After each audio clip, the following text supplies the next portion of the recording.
আসসালামু আলাইকুম। ভালো আছেন? কি খাইতেছেন? এই অবস্থা, খিচুড়ি কি অবস্থা একটু বলেন দি ভাই। এখন এই পর্যন্ত কয়বার নিয়েছিলেন আপনি? তাতে লবণ টবণ কি হয়েছে? চালি ফুটে নাই।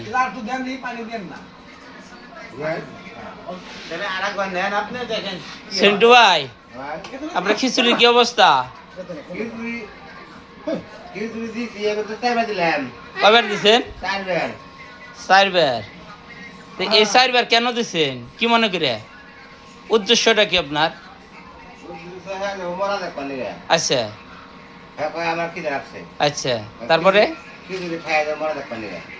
খিচুড়ি খাইয়া উনি মরা দেখতে যাবে। হ্যাঁ,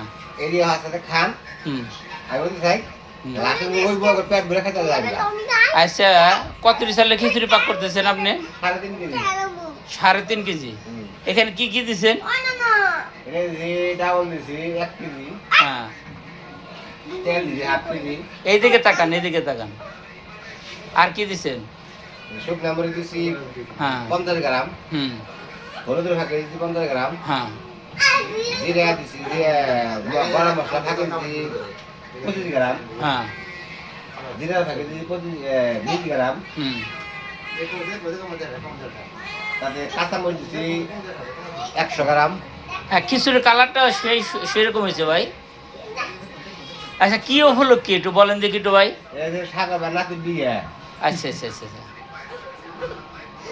পাত্রী বাড়ি কই? পাত্রী বাড়ি হইছে দরজাইতে। হ্যাঁ, দরজাইতে। দর যাইতে। হ্যাঁ। আচ্ছা, কোন দ্বারা ঘটক কারা ঘটক? ঘটক হইছে মজুরের বাড়ি। হ্যাঁ, মজুরের বাড়ি। ওনার নাম কি ভাই? ভাই আপনার নাম কি ভাই? মজিবুর রহমান। কি করেন আপনি? চাউলের ব্যবসা করেন। ও, তাই আপনি কি ঘটক? ঘটক না। আচ্ছা